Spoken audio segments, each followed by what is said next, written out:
Assalamualaikum warahmatullahi wabarakatuh.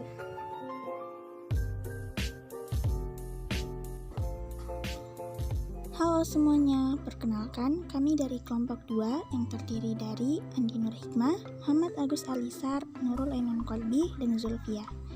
Pada video kali ini, kami akan membahas materi yang berjudul bentuk-bentuk pasar dalam kegiatan ekonomi masyarakat. Adapun materi pertama yaitu pengertian pasar dan fungsi pasar yang akan dibawakan oleh Andi Nur Hikmah.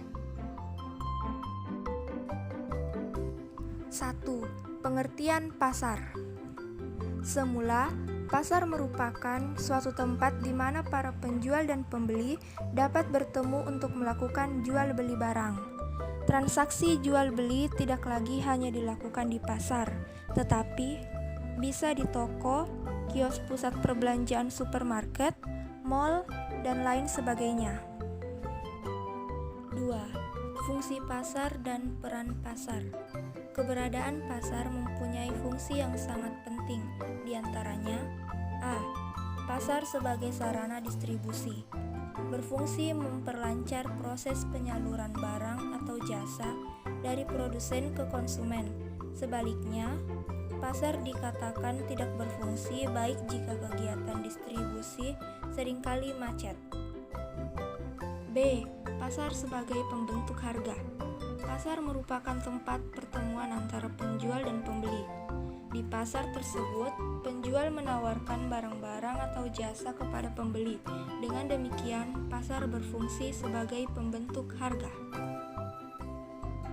C. Pasar sebagai sarana promosi.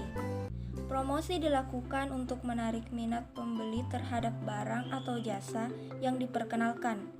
Banyaknya cara promosi yang dilakukan oleh produsen membuat konsumen lebih selektif dalam memilih barang yang akan dibeli.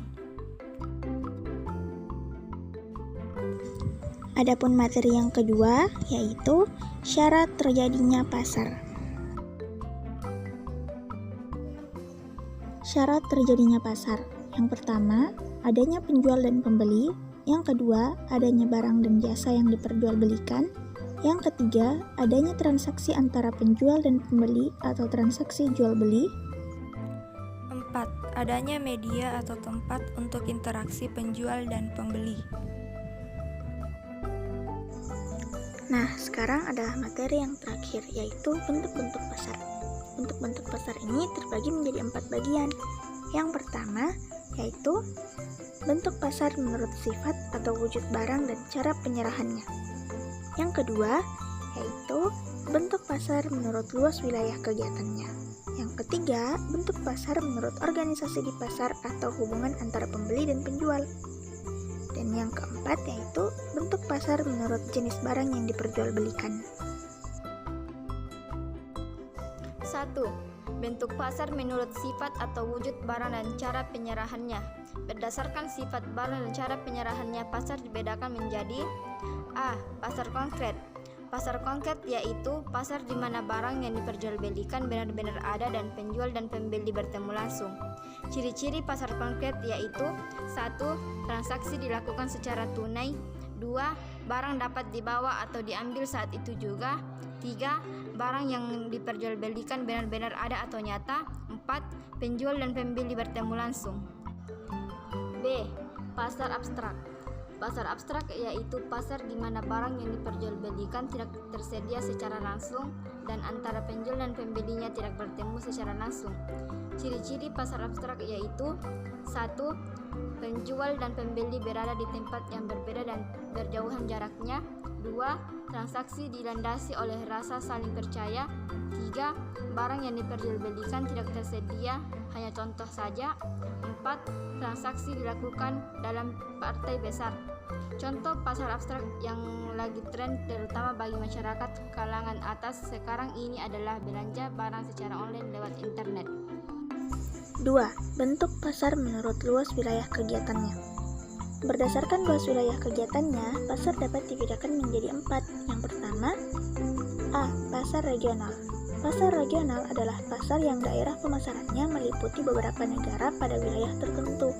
pasar ini biasanya di bawah naungan wadah kerjasama regional, misalnya di kawasan Asia Tenggara, dibentuk AFTA. B. Pasar internasional.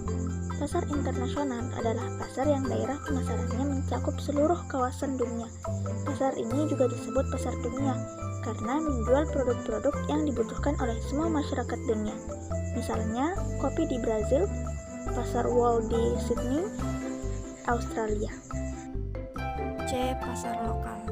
Pasar lokal adalah pasar yang daerah pemasarannya hanya meliputi daerah tertentu dan pada umumnya menawarkan barang yang dibutuhkan masyarakat di sekitarnya. Misalnya pasar Klewer di Solo yang menyediakan berbagai jenis kain batik, karena masyarakat di Solo dan sekitarnya banyak yang mengenakan batik. D. Pasar nasional. Pasar nasional adalah pasar yang daerah pemasarannya meliputi wilayah suatu negara. Pasar ini menjual barang-barang yang dibutuhkan oleh masyarakat negara tersebut.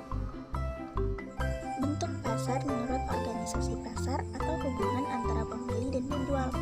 Berdasarkan organisasi pasar, pasar dapat dibedakan menjadi A.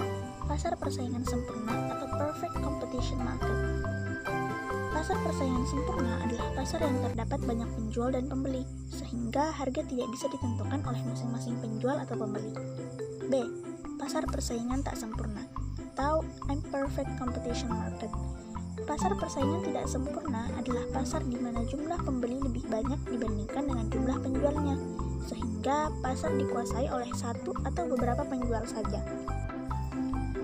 Bentuk pasar yang termasuk pasar persaingan tidak sempurna diantaranya A. Pasar monopoli.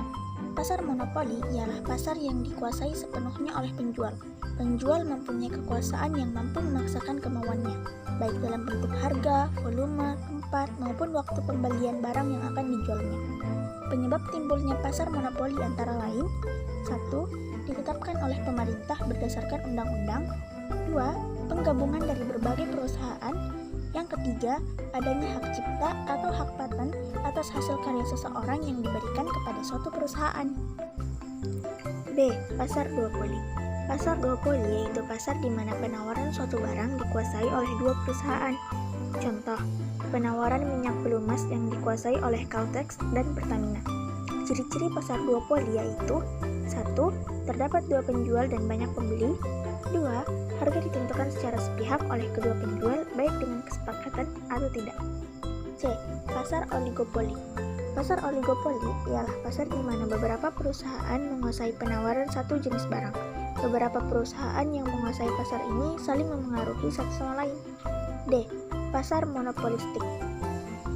Pasar monopolistik adalah suatu struktur pasar di mana terdapat banyak produsen yang menjual barang yang sama, tetapi dengan berbagai macam variasi. Berdasarkan waktu penyelenggaraannya, pasar dapat dibedakan menjadi A. Pasar harian, B. Pasar mingguan, C. Pasar bulanan, dan D. Pasar tahunan. 4. Bentuk pasar menurut jenis barang yang diperjualbelikan.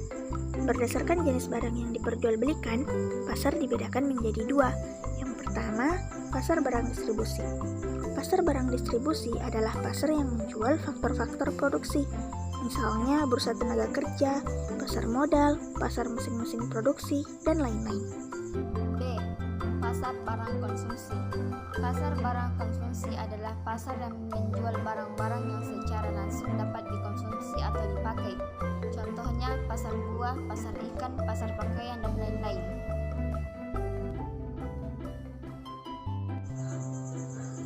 Nah, itulah tadi materi yang dibawakan oleh kelompok kami.